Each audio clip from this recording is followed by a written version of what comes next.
Peace and gratitude. This is Reverend Dr. Kamara Falade Bande Renoir. And this one is Are You Titled or Entitled? Thursday, July 24th, 2025. And in this particular video, I'm going to address her perspective. The neighborhood,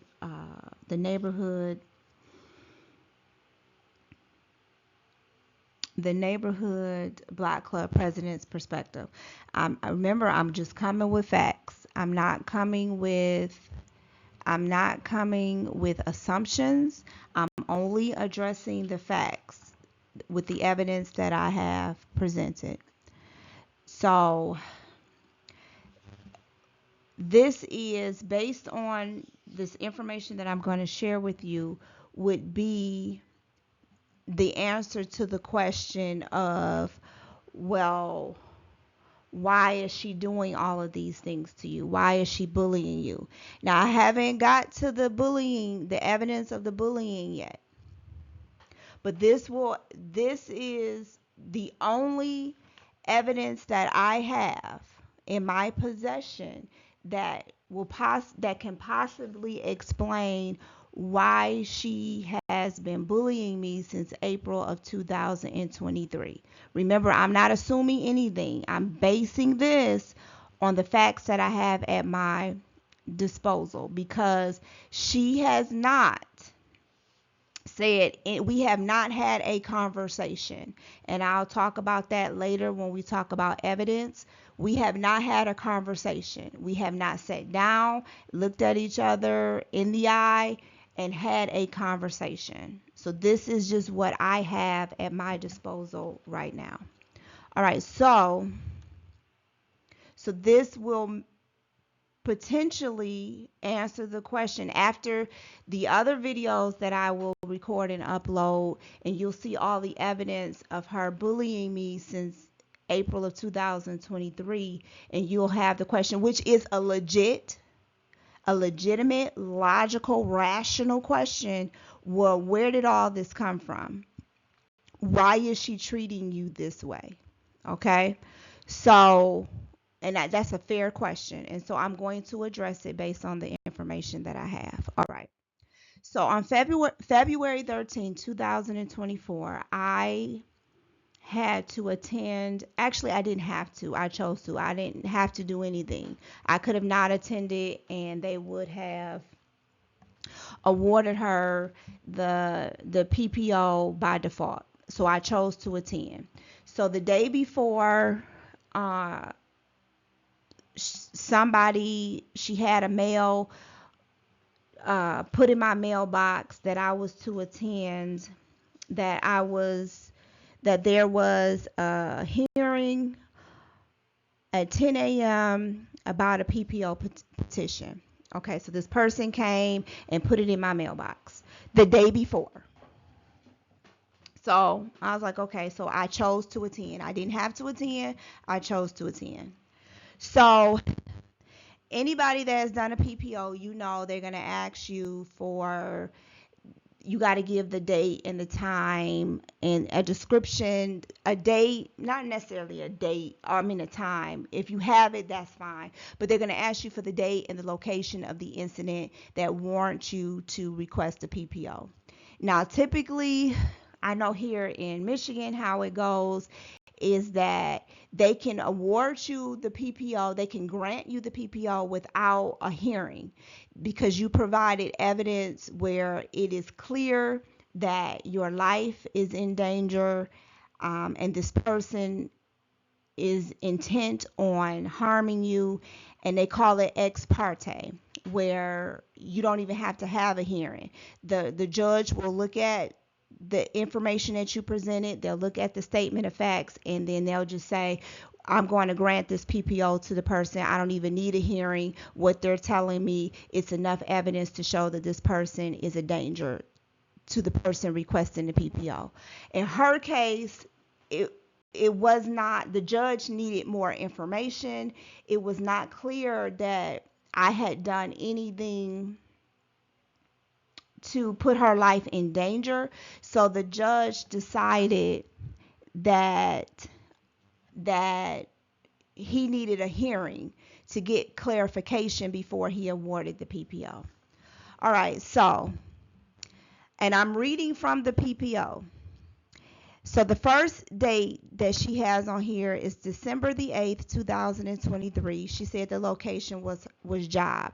Was her, it just says job, but I'm going to just, job.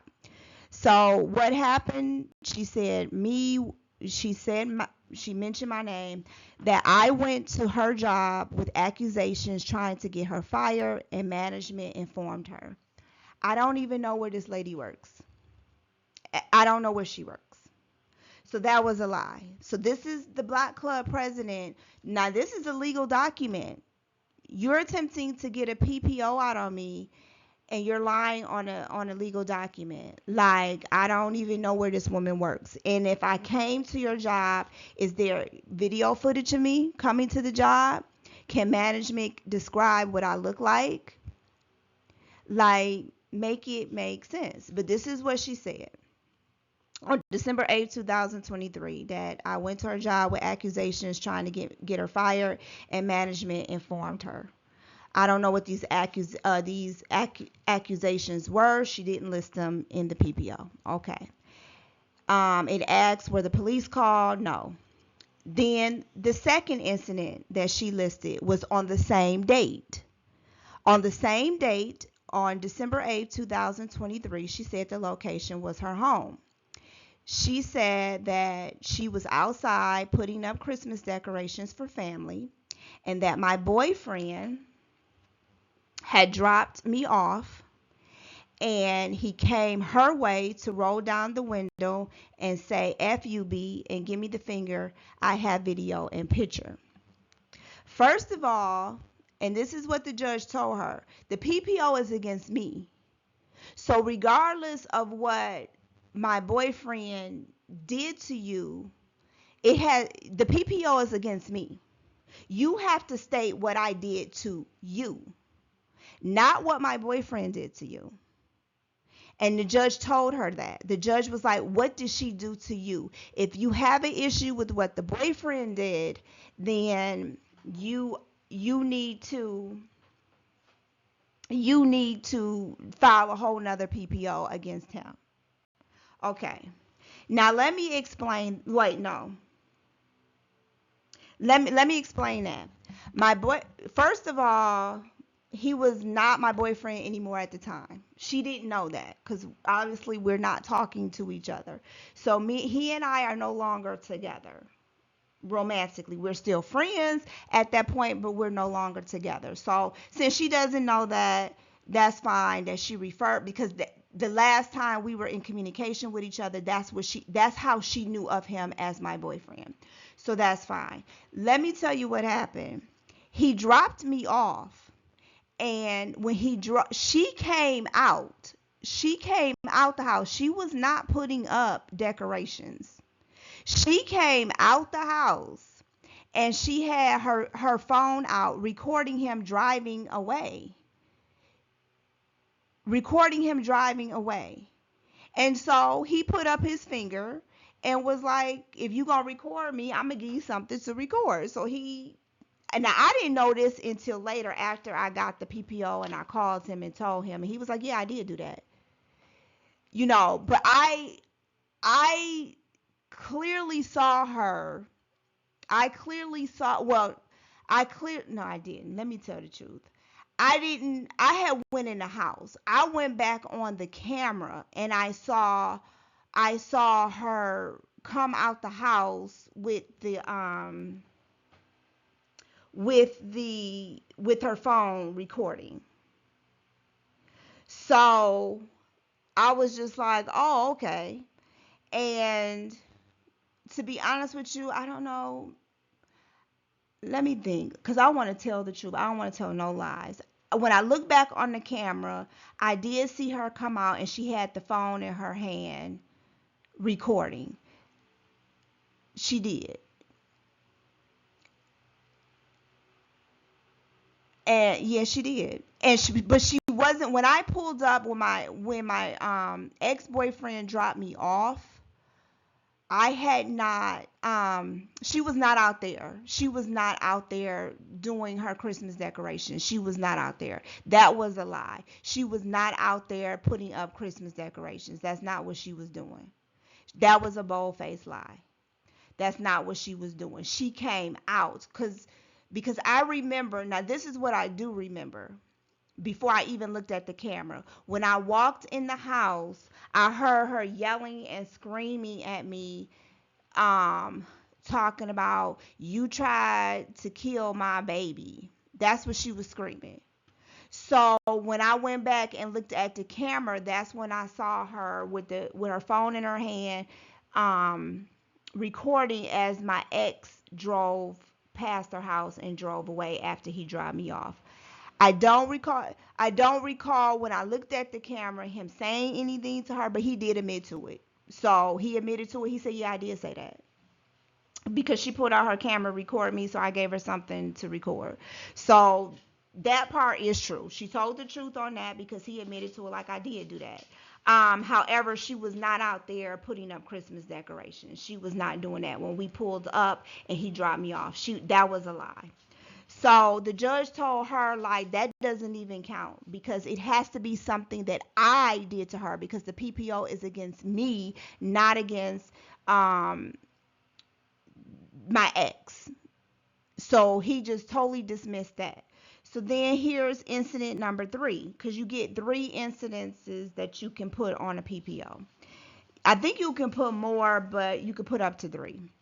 The third one, now all this happened on the same date, December 8th, 2023.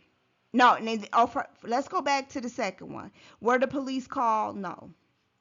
Then number 3, this happened on December 8th, 2023. She said the location was court. And it asked what happened. She said, I had an expungement that had nothing to do with me, and I'm saying me because my name is mentioned. So I had an expungement that had nothing to do with me, talked about myself, she mentioned my name, or anyone she knows. She appears in the courtroom with accusations which confused and disrupted the whole court, where I had to be rescheduled. Okay. Now, mind you, all these incidences happened on December 8th, 2023. So, yes, I did attend her expungement hearing on December 8th, 2023. And I'm going to show you videos of why I attended the expungement hearing on 2023. I'll just reinforce what I'm going to tell you now. The reason I attended her expungement hearing is because she was throwing glass at my house. And I'm going to show you videos and proof of that. She was throwing glass bottles at my house. She was throwing food at my house. When I would go outside to, like, take the trash to the curb, she would call me all kind of bitches. I'ma beat your ass. I tell you move when I tell you to move, bitch. All of that. That's why I attended her expungement hearing, because my thing was, you're not going to sit in front of a judge in a courtroom and act like you've been Miss Innocent and you just been this staple in the community and Miss Block Club, neighborhood Block Club president, and this is what you've been doing to me behind closed doors. So yes, I did attend her expungement hearing. Now, mind you, and that's what my boyfriend was dropping me off from. He took me down there and he took me there and he brought me back home. So when he was dropping me off, that's where he was dropping me off from. My thing is, if you knew you were trying to get your record expunged, why would you be throwing glass at my house and food at my house and verbally assaulting me and verbally abusing me and threatening to physically harm me if you knew you had an expungement hearing coming up? Because you didn't think that I knew about it and that I would show up, but I did. But it gets better. So she said that, which confused and disrupted the whole court, where I had to be rescheduled. That's not, oh, let me finish. It says, she goes on to say, I do not speak with me or anyone she knows. did not tell her anything about my expungement. My lawyer can confirm. And it says were the police called? No. So her thing was, and then it asks, has the respondent interfered with your employment? Yes. And it says, if yes, when? December 8th, 2023, which was a bold-faced lie because I don't even know where she works. And then this is what I told, I'm going too fast. The reason she had to be rescheduled was not because of the statement that I made in court. The reason she had to be rescheduled is because she had a warrant out for her arrest. And the judge asked her, 3 times, asked her and her lawyer, since the date of your crime that she was attempting to get expunged, have you had any contact with the police? The judge asked her 3 times. Her and her lawyer, and they both responded no. So the lawyer for the state said, I have proof that she is lying and that she has a warrant for her arrest. So he presented the information to the judge. The judge went pitter-patter on the computer. He tapped up, pulled her name up, and he asked her, he was like, is your name such and such? She said yes. He was like, are you born? This is your birth date. She said yes. He said, I asked you, since the date of your crime, had you had any contact with the police? And you said no. He said, well, I'm looking right here and I can see that you have a warrant for your arrest. So he said to her, I'm going to adjourn this and reschedule this, and you're going to go handle this warrant. That's why he rescheduled. It had nothing to do with what I said. Nothing to do with what I said. It was the fact that he asked her and her lawyer 3 times whether or not she had any contact with the police, and they both said no. And he's like, I'm looking at it right now. You currently have a warrant for your arrest. So you're lying to me. You need to go and handle this warrant, and I'm going to reschedule this. And he did reschedule it for January of 2024. Because this happened in 2023. So he rescheduled it for January of 2024. But her lawyer just withdrew the petition for expungement. He was just like, I'm not going to have nothing else to do with it. You got a warrant, and you're not going to get your stuff expunged because you're not supposed to have any contact with the police. So her lawyer just withdrew the whole expungement issue. The judge was willing to hear the case again in January. But it was her lawyer who submitted the paperwork and was just like, we're not going to pursue this anymore. It didn't have nothing to do with me. It was the fact that she had a warrant for her arrest. So this number 3 was a lie. It was a lie. Well, it was some truth in it, because we weren't speaking to each other, so she had no idea how I knew about her expungement hearing. So that part was true. That part was accurate. But I didn't come in there disrupting anything because the state lawyer invited me. He asked me to come. He asked me to come and testify. And she mentioned when we were in court for this PPO petition that I misrepresented myself. No, I did not. Because I had my statement written down that I was going to say in the court, and I read it verbatim. And I said exactly who I was, and I said exactly what my relationship to her was. So I did not misrepresent myself. Here's the other thing. And I said this to the judge at this PPO petition hearing. I said, how could I be at her job? Because I said, look at how she wrote, or she typed up this PPO. how could I be at her job and be at her expungement hearing at the same time? I said, either I went to her job or I went to the expungement hearing. Which one? I said, because yes, I was at the expungement hearing and I told the judge exactly what time the expungement hearing was. I told the judge where it was held at, the name of the court. I told the judge at what time it was, and I told the judge who the presiding judge was over the case. I told him all that. I said, so she is correct. I did show up to the expungement hearing.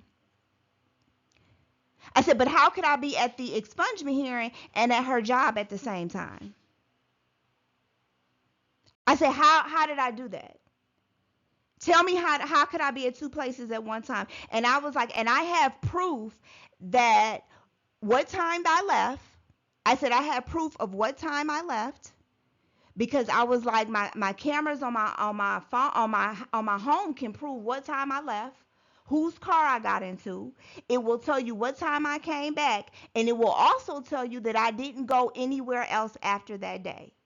Actually, I made several phone calls that day, and I was like, I can give you proof. I can give you the name of the people that I called, what time I talked to them, and how long we talked. And my cameras will prove that I didn't go anywhere else that day. So tell me how I went to her job and I was at her expungement hearing all at the same time. Okay. So then it says some more, it's another page. It says the police have been called 3 to 4 times to my home in 2023. She was correct about that. And I'm going to show you evidence of why the police were called to her home 2 to 3 times, 3 to 4 times in 2023. I have spoke with the cops on several occasions to see what is the problem and what is going on. They say they will send community relations out and never did. I also called to speak with community relations. The popping up at my job in places that she shouldn't be is not okay. I never popped up at her job. Show me proof. Show me a picture of me on a camera popping up at your job. Show me, can someone describe what I look like? What kind of car I was driving? What kind of clothes I had on? Show me proof of that. Show me proof that I popped up at your job. Yes, the police came out to your house, and like I said, y'all, I'm going to show you. I'm going to have other videos to show you why the police was popping up, not at your job, at her job. But I'm going to show you evidence of why the police was coming to your house. So don't sit and act like you don't know why they was coming, because she does. That was a lie. That was number one. Number two, I would like for her and her boyfriend to stop saying things to me around my child. For one, they are not nice words, and my child do not know me under any of those vernacular of bitch or hoe, etc. He's only 6 and he's still learning, and those words impacts him. I have proof of you disrespecting me in front of your child. I have proof of you calling me a bald-headed bitch and your child was sitting right next to you on your porch. Okay. All right. And I have never disrespected her. I have never, even when she called me out my name, I have never disrespected her. Now my ex-boyfriend, he has admitted, like, yeah, he has.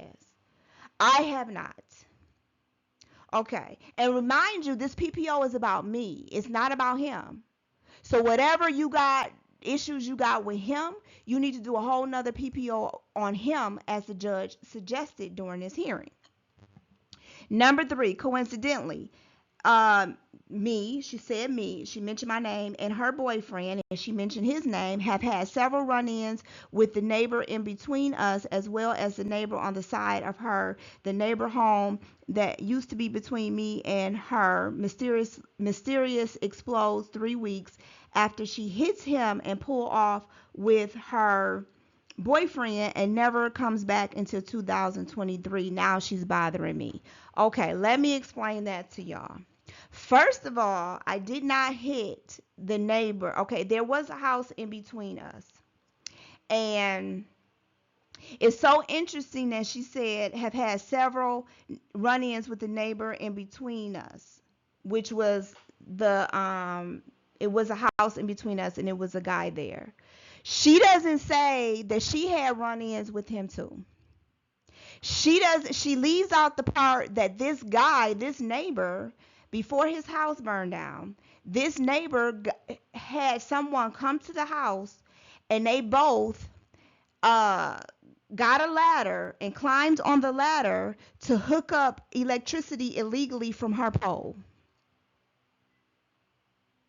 And she calls me at work and asks me when I get home, can she see the video footage because he don't got on a ladder to connect wires to her pole for him to get electricity illegally. She don't mention that. She makes it seem as if I'm me and the neighbor that we had in between us. I was the only one that had issues with the neighbor. Remember in the first video I told you that's how me and her we bonded as far as coming together to create a block club is because he had dangerous dogs. She don't talk about that in the PPO. She don't talk about you had run-ins with him too because of his dogs and the safety of your child. You don't talk about the run-ins that you had with him when he climbed on a ladder with some guy and connected wires to your pole stealing electricity. You don't talk about the run-ins that you had with him when you cleaned and cut your yard and then he went and cleaned and cut his yard and all the grass clippings is all on your driveway and you screaming and yelling at him and then you had to get your baby daddy involved. You don't talk about those run-ins that you had with him, and you're making it seem like it's just me. I'm the only one that had run-ins with him. Okay. Then she says that I hit this neighbor and I pull off with my boyfriend. Let's talk about that because I remember that day clearly. That day I woke up that morning and my boyfriend at the time, this is the same one she said drove past the house and gave her the middle finger, said FUB, okay.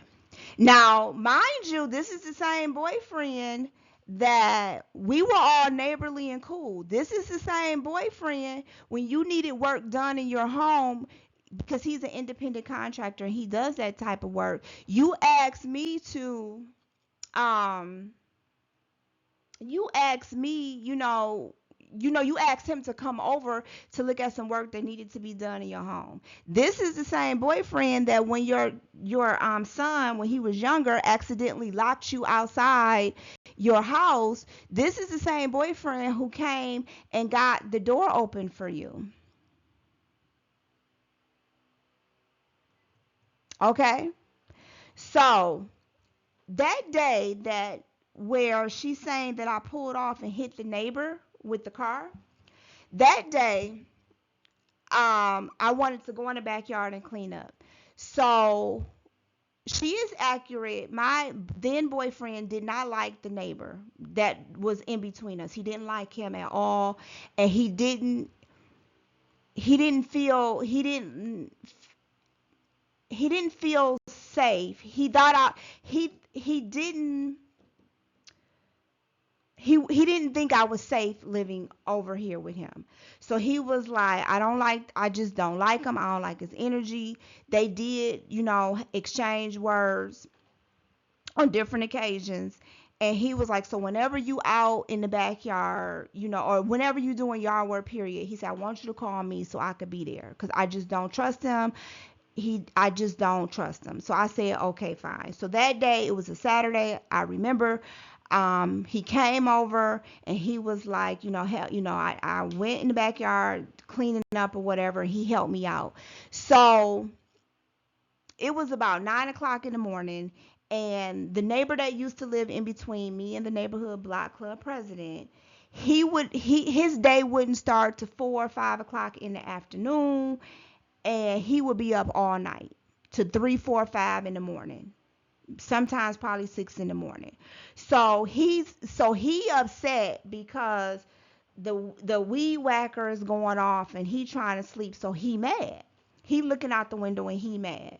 And I'm like, that's not my problem, because of all the times I have to put up with you, up to 5 or 6 o'clock in the morning, blasting your music and drinking and all that other stuff and having people over, whatever, whatever. So he gets up and he mean mugs my then boyfriend. And so my then boyfriend was like, get the fuck out my face and keep it walking. That's what he said. He was like, get the fuck up out my face and keep it walking, because I don't have time for you today. So that just escalated into a whole day of just him, harassing me. Like, my boyfriend, he left for the day and I was just at home, whatever. Because my boyfriend had other things, my then boyfriend had other things he needed to do that day. So he harassing me, all of that, just doing his normal whatever he was doing that day, harassing. Now, mind you, the neighbor that lived in between us, he had a habit. He was an alcoholic, and he had a habit of drinking. He would carry this wireless speaker, and he would stand in the middle of the street, and he would put the speaker down on the ground with his beer. He would drink beer every day, and he would put it down on the ground in the middle of the street, and he would just dance in the middle of the street. And this was before we had speed bumps on the streets. And people would drive down the street and have to swerve from hitting him because he wouldn't move out the way. He would stand there dancing and got his beer in his hand and the music playing, and he would not move. And this is before speed bumps. So people are speeding down the street and they would literally have to swerve to prevent from hitting him. So he was doing that all that day. All that day he was doing that. Like, and it wasn't just that day. He had done this on several occasions, but that particular day he was doing it all that day. So, my boyfriend had come back because we were supposed to go somewhere that day. So he had come back and just he had come back and they was just acting a fool, whatever, that day. So I remember distinctly I was on the porch talking to my boyfriend, and him and his girlfriend at the time, she in her driveway with her friends, and they blasting the music really loud and all that, and I'm on I'm on the porch talking to my boyfriend or whatever, deciding what we gonna do and where we getting ready to go and all that good stuff. So I remember distinctly the neighborhood block club president, she texted me and she said, what's going on down there? I didn't respond because I'm like, you just being nosy, and it's really not going to matter what's going on down here, because are you going to stop it? Are you going to do anything about it? No. And it was just like, I'm not, no. I didn't even respond to the text. So, and it was just like, it just wasn't even worth responding to, because I'm like, you not going to get involved. I don't want you to get involved. And it's just no, this was just normal behavior anyway between them two, like with the neighbor that lived in between us and his girlfriend. That this was just constant behavior anyway. So I'm like, whatever, it make no sense for me to respond to your text, because it's the same old that it's always been since I done moved over here. And that was this was in 2021 when this occurred, in 2021. So I was just like, you know what? I'm not even responding to that. So we go in the house to get my stuff, get my purse or whatever, so we could leave and go do what we was gonna go do. So at the time, I had an alarm system, so you could hear, like, at the time I had an alarm system, so you could hear, like, when you punch in the code and it starts beeping, letting you know you only got a certain amount of time to close the door and get out the house so the alarm can set. So you could hear it, like you can hear the alarm beeping. So when we go in the house, he's sitting in his driveway. He's sitting there, right? Now, I'm telling you this after the fact. I didn't even know all of this until I came back home and looked at the cameras. to get a clear description of what happened that day. So he's sitting in the driveway. So when I'm looking at the cameras, and I can see that as soon as the alarm, like you can see me leaving the exiting my front door. So he could hear it. He could hear the beep beep beep beep beep beep beep. So he had already positioned himself in the street. He had already positioned himself in the street with his beer, and he dancing. Now he wasn't playing the music, but he had his beer, and he was already positioned in the street dancing. Now remember, I didn't get a full 2020 perspective of this until I got home and looked at the camera. All I know is that I go in the house, I get my stuff, me and my boyfriend are exiting, and we're going to get in the car, in his car. Now, we get in the car, we back up, and I hear a boom.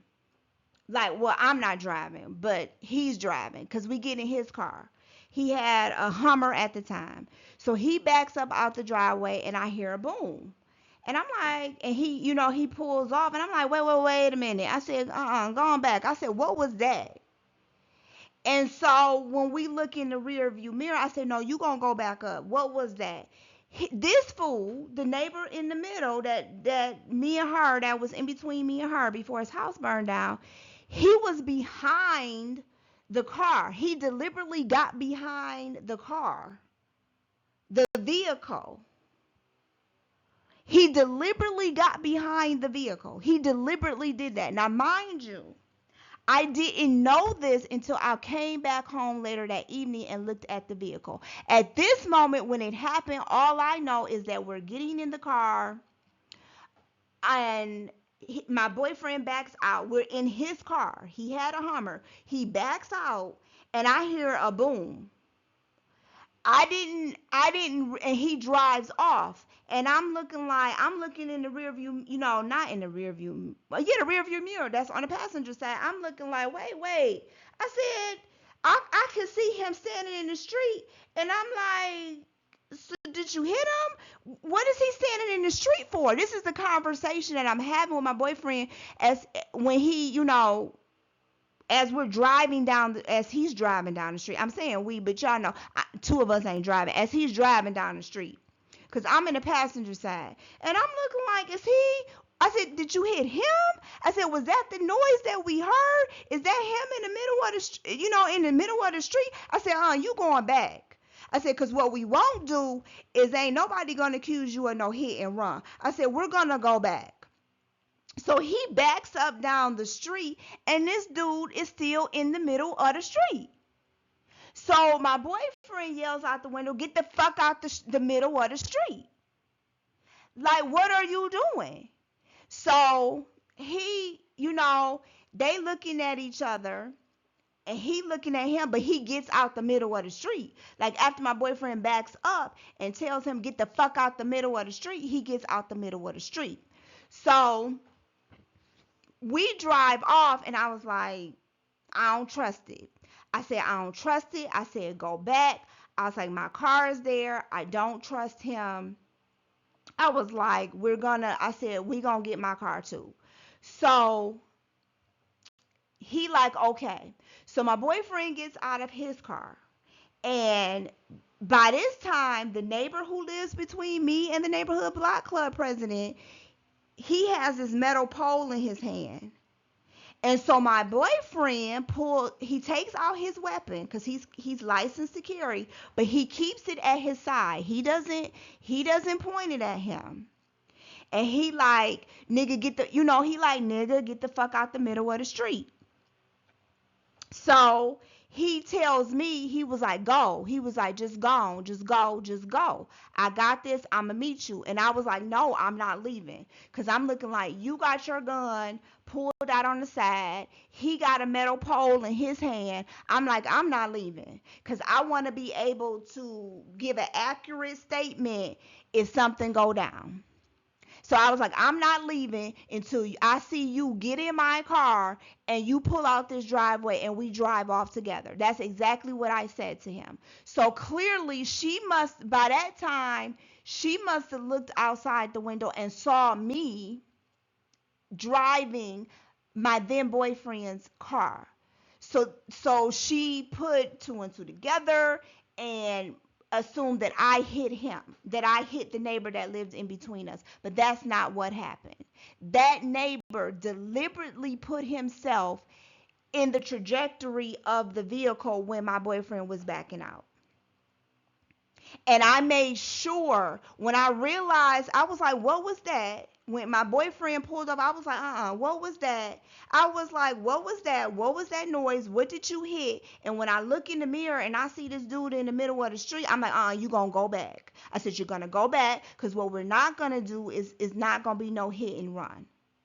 And that's when it was, and as we're going back, I was like, so this dude just standing in the middle of the street on purpose. And now mind you, I hadn't even looked at the video. I didn't look at the video until I got home on my the video footage on my security cameras on my home. Like, I didn't see any of that until I got home, but I did deductive reasoning. I was just like, was he just standing in the middle of the street and just deliberately got in the way of your vehicle? Like, I'm saying all of this as the boyfriend is driving back. Because mind you, he had been doing that all day. He had deliberately been in the street drinking and playing his music, dancing, and people literally had to swerve from hitting him because he would not move. And I remember clearly one person drove down the street and yelled out the window, like, get the fuck out the middle of the street. So he was doing this all day. So once my boyfriend got in my car and we pulled off, he, like, I'm not saying that, he didn't suffer some type of injury. I don't know. But what I do know is that he was walking, he was coherent. That part I do know. And I know that I knew enough at that moment, before I came home and looked at the video camera. I knew enough at that moment that he deliberately put himself in harm's way. He did that on purpose. He did it on purpose. So when she said that I hit him and pulled off with my boyfriend, that was, she must have witnessed when I got into the driver's seat of my boyfriend's car and told him to get my car because I didn't trust him, because I'm like, y'all just don't exchange words. He might do anything to my car, so go get my car. That's the part that she must have came in and saw. And plus, I'm not going to make any assumptions, and I actually made an assumption there. I'm only making it based on what she put in this document. But I don't know if she even talked to the guy, the neighbor afterward. I don't know. I'm not going to make assumptions with that. I'm only going to address what she put in this document. So that's what really happened. And then I'm not even done with that. So what she doesn't know, but she will know now if she listens to this video, is that my boyfriend had to go to court for that. He had to go to court for that same year. As a matter of fact, this was in 2021. He had to go to court for that a couple of days before his birthday. So this was in July. His court date, now mind you, this is 2021. We're in the height of COVID, so everything is online. Everything is Zoom. So he had to go to court for this. Now here's the kicker. Here is the kicker. And this is how my then boyfriend found out. He got pulled over for a traffic stop, and he had his weapon with him. He had no idea that this particular neighbor had filed a PPO on him for hitting him with the car. See, she doesn't know this. The neighbor that lived in between us filed a PPO on my then boyfriend for him hitting him with the car, for my then boyfriend hitting him with the car. She put in here that I hit him. But court documents state that he filed a PPO and said my then boyfriend hit him, which was true but not true. Because I just gave you what happened. So it was true, but it was not true. There was context surrounding that. So here you are, you're not even telling the truth because you don't even know what happened. You said I hit him. But the very person who you're defending, saying that I hit him, made a court document and said, no, my then boyfriend hit him. So you're not even telling the truth. You don't even know the full story. So my then boyfriend got pulled over on a traffic stop, a traffic violation, and that's when he found out that this then neighbor that lived in between me and the neighborhood block club president uh um had a PPO out against him, which means all of you all know when you have a PPO out against you, you are not allowed to immediately your license, your gun license, your CPL is suspended and you are not allowed to have a gun. So he had his weapon on him and of course they took him in. So when he walked into the police station, the officers explained to the lieutenant that was at the desk what was going on. The lieutenant said to them, that's not how this works. You have to officially serve him. And so that's what the lieutenant at the desk did. The lieutenant was like, consider yourself served. Because my boyfriend had no idea, my then boyfriend had no idea that it was a PPO out against him. He didn't know. He had no idea, and he told the officers that. So of course, they took his weapon, but the lieutenant was like, that's not how it goes. You have to officially serve him. And then if he violates after being officially served, then, you can do what you do.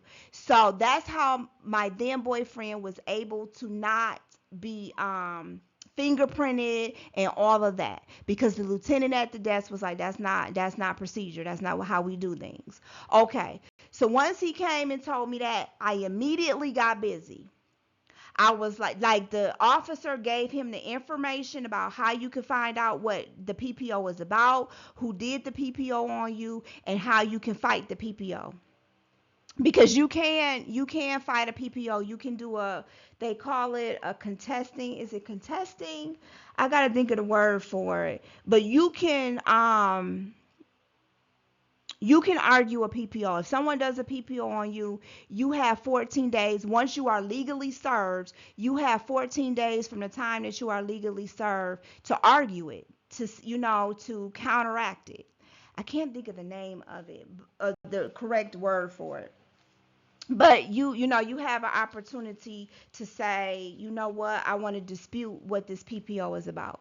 So the lieutenant at the desk gave him all the information, and fortunately he was able to talk to somebody. Like, it was on a weekday that he got pulled over, and the offices weren't closed yet, so he was able to get all the information. And so that weekend, I spent the whole time gathering all the information so that he could submit it to the court to counteract this PPO, because he wanted his gun back. He wanted his license back. So got it all together. Now, when you dispute a PPO, you have to serve the person. So they can come to court, and y'all two can be in court, and you all can, you can then say, no, I should not have this PPO, and then the person can argue why you should. So I got all the information together. We did all the paperwork, filled it out online, did everything. And so the only address I had for the neighbor, now mind you, this was in 2021 in like May, around May. And the only address that I had for him at the time was his mother's address. Okay, so no, yeah, was his mother's address. So um because at that time the house had already burned down, and she said mysteriously explodes 3 weeks after she hits him. Ain't no mystery about it exploding, but that's neither here nor there. So at the time, his house had already burned down, so he didn't have the PPO couldn't be sent to his address. So the only address, I did a Google search of, and we sent it to his mama's address. Okay, so they returned it. I sent it certified mail. They refused to sign for it and they returned it. So at this point, it don't matter. It doesn't matter whether they took it or not. That's all the proof we needed when my then boyfriend had to go to court. All we had to prove is that we attempted to serve him, and you get, the piece of paper that says, they refused it. That's all we needed. So that was it. So whether you took it or not, that ain't our problem. All we needed to do was to show the court that we attempted to mail this to the last known address that we knew of. So my then boyfriend goes to court. Guess now he explains, he had all his documentation. He even submitted the video from my house of the video footage of the cameras of what happened that day, that supposedly he was hit with the car. All that was submitted to the court. All of that evidence was submitted to the court. All of it. Pictures, everything was submitted to the court. We were not hiding anything. So the judge listened, and the judge was like, well, Mr. So-and-so, you didn't address what was in the PPO. And he was like, that's because I never got a copy of the PPO. So the judge proceeded to read to him what was in the PPO. And this is what the neighbor who used to live between me and the neighborhood block club president said.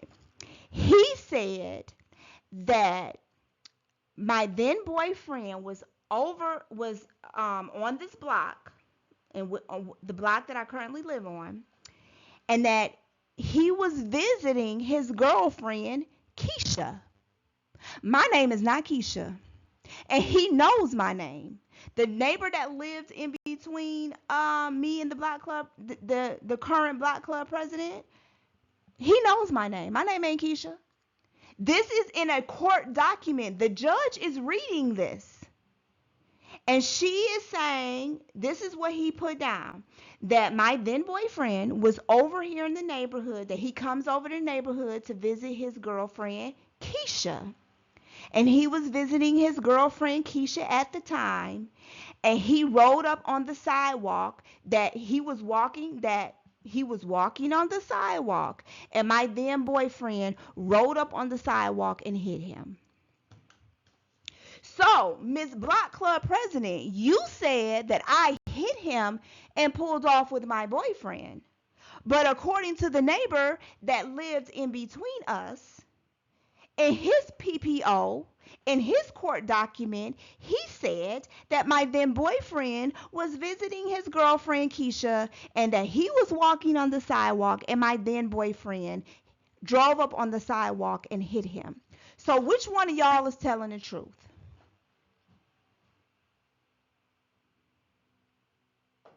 Okay, next one. The next incident he put down, he said that he was sitting on the porch with his friends, and my then boyfriend came out the blue and just started waving his gun at him and his friends on the porch.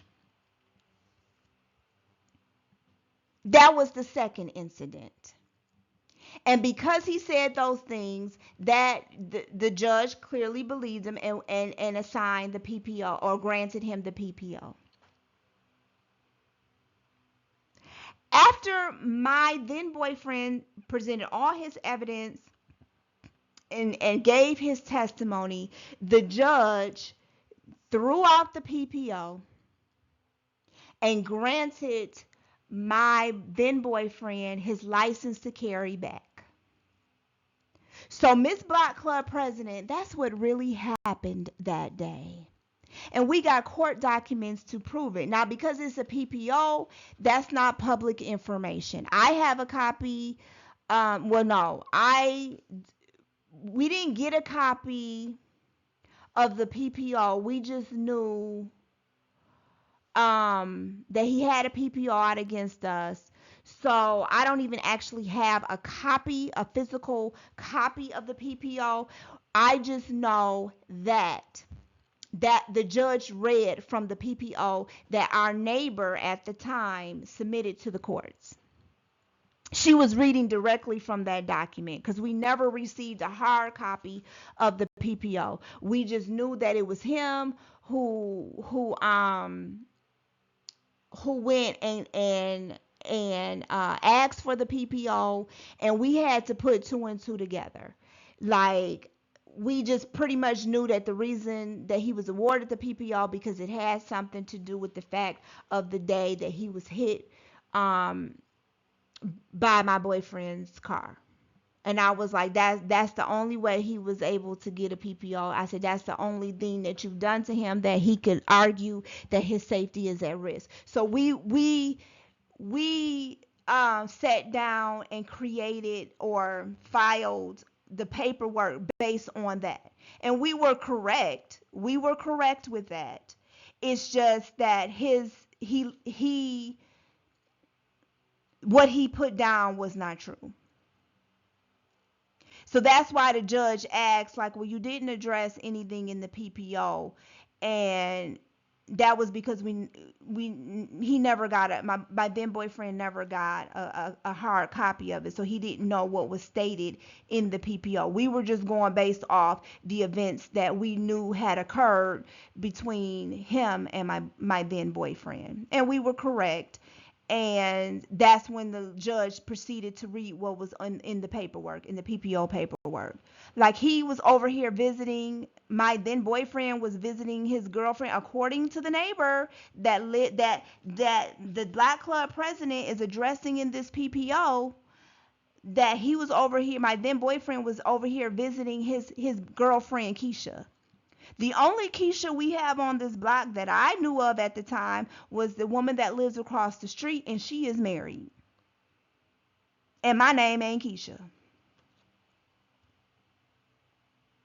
So that's Miss Block Club President. That's what happened. It wasn't me hitting him. That's what happened that day. It already went to court. It was thrown out, and my then boyfriend was able to get his license to carry back, and that was the end of the story. And then she goes on to say, she says, mysteriously the house blows up, and I'm just looking like, it ain't no mystery, honey. It blew up. And you said, I pull off with her boyfriend and never comes back until 2023. Now she's bothering me. Let me tell you, I never left, honey. You just didn't see me as much. I was still coming back to check on the house. I never left. I was still paying bills over here. You just didn't see me as much. You saw my boyfriend, my then boyfriend at the time, over here more than me, but I never left. And the reason why you're saying that I left, I never come back until 2023, is because, baby, I was in school getting my doctorate degree. I went away. I was online in school because, remember, we in COVID at the time, so everything closed. So I'm online taking online classes, honey, getting my doctorate degree. I was writing 2 books, actually 3. I went away and wrote 3 books, wrote and published 3 books. I became an ordained minister. I never left. You just didn't see me as much. And then you say I came back in 2023. Now I'm bothering you. Well, guys and girls, once you listen to the rest of the videos, you're going to see who was bothering who, because I got receipts to prove it. Then she goes on to say, my son is still traumatized from the fire, and I fear for my safety. I totally get that. That part I totally get. Experiencing a fire is traumatic, and I'm not going to even dispute that, because that part I can totally agree with you on with that. I don't know why you fear for your safety. because I don't know why you fear for your safety when you've been bullying me, and you all will see why I say I don't know why she fears for her safety. Well, she did explain when we were in court that she fears for her safety because she's like, she's over here, her and her boyfriend over here running people over with their cars, and she might run me over with the car. So okay, I can see why she says fear for my safety, but that's not even what happened. That's not even what happened. But I can understand fear for my safety because at the time when you created and filed this PPO, that was your experience. That was your perception of the events that happened, and so you say you fear for your safety. I get it. I'm not gonna be emotional about it. I'm gonna give you that because that's logical and that's rational. Because based on what you knew at the time when you created this PPO, because you sincerely thought that I was the one that hit the neighbor that lived in between us, that you sincerely thought that I did it. And so, therefore, based on your perception, I can see why you like, I fear for my safety. So, I'm not going to be petty and no, that's a legit concern. And it's a legit concern about, the fire traumatizing your child. That is legit. That is legit. That is legit. So I'm not gonna take that from you. All the other things, as I explained, is what I explained. So that is, once you all, I do the other videos, which I'll probably do tomorrow because it's getting late, and um I'll do the other ones tomorrow. Once you hear how the bullying, now mind you, she did this. This was on February 13th, 2023. Yes, February 13th. I'm not 23, y'all. This was February 13th, 2024. Remember that date. Remember that date. I'm going to refer to that date again. She took me to court for the PPO on February 13, 2024.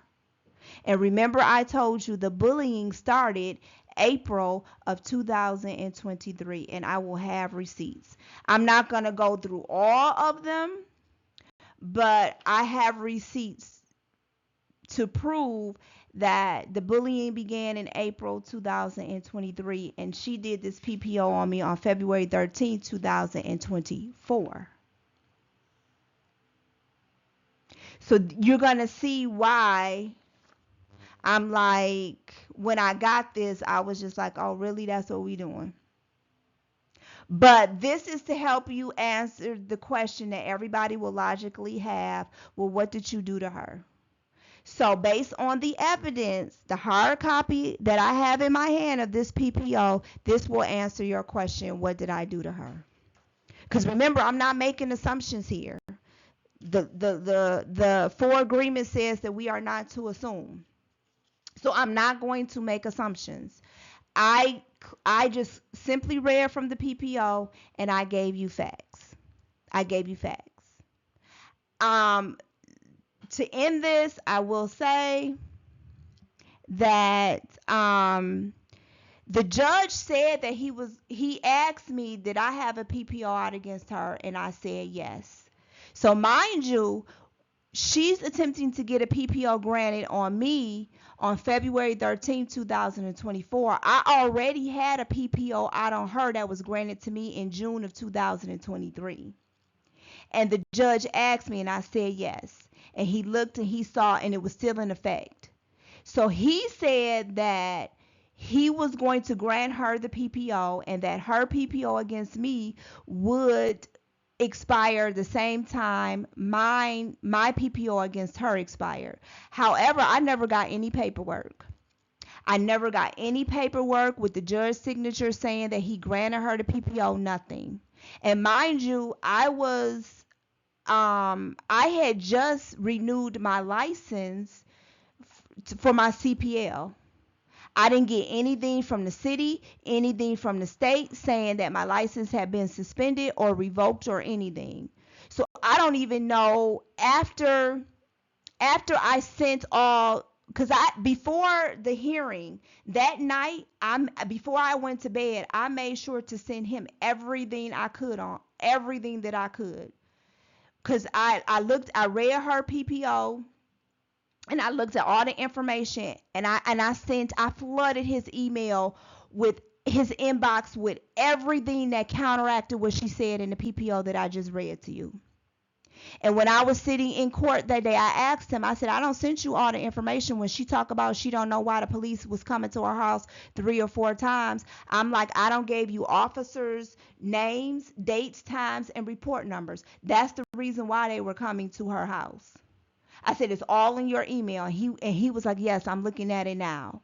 So even though he told me that he was going to grant her the PPO, I never officially got a copy of it saying that it was granted with his signature. Like I said, the city, the county, the state of Michigan never sent me anything saying that my CPL license was revoked, because that's automatic. Once a PPO is filed, I should have received something from the state, the county, the city saying that I had to surrender my firearm. I got none of that.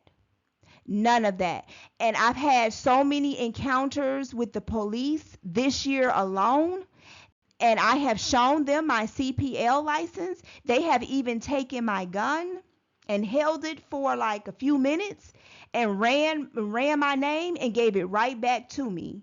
So clearly I am legally licensed to carry, and clearly that PPO didn't go through.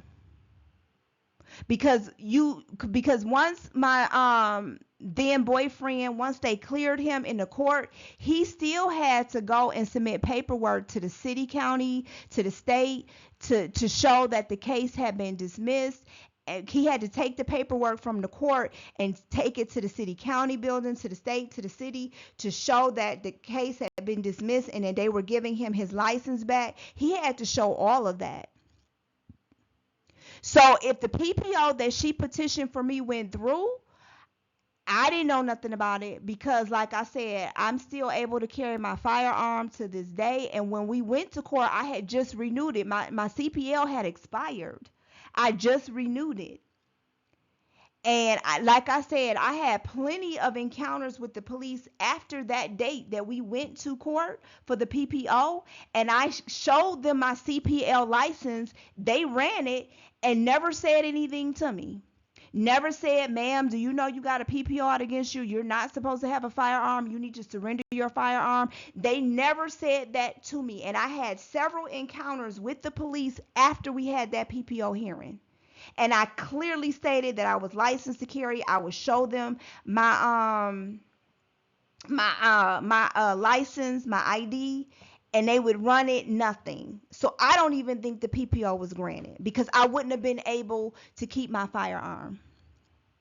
But the judge said that it was. I only could take him by his word, but I never got a document saying that it was granted and that I had to surrender my firearm and with his signature on it.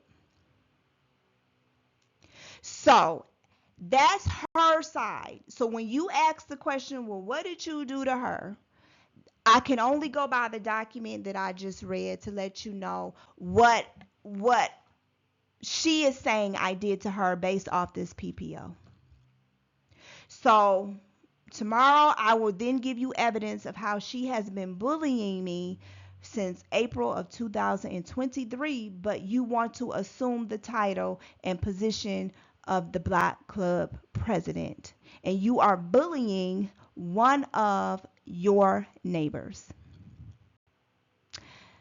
So until next time, I want to thank you. Thank you, thank you, thank you. I know was over an hour long, but I wanted facts. I'm only giving you facts. I wanted to address it, and I'm only basing it on the facts. And like I said, PPOs are not public information because of the sensitivity and the nature of a PPO. So you won't find this. This is not public information. You're not gonna find this. You're not gonna be able to look at this information unless you have access to court records or whatever. But this is not public information. So Yeah. I'm just letting you know. Yeah. I read directly from the PPO. I can tell you that it was on February 13, 2024 at 10 a.m. And I had to go, we had to go through Zoom at Third Circuit Court, which is Frank Murphy Hall of Justice in Detroit. And it was on Zoom. And yeah, and that's all I can tell you. That's all I can tell you. That's it. All I can tell you. And then she filed this on January 2nd, 2024, and we had to go to court on February 13, 2024. And that's the only information that I'm allowed to give you. I won't even give you the case number because I'm not allowed to give you any of that information. So there you go. There's no assumptions here, all facts about why, she has done the things that she has done, which I will share with you in subsequent videos. So until next time, stay blessed or stay grateful and stay aware.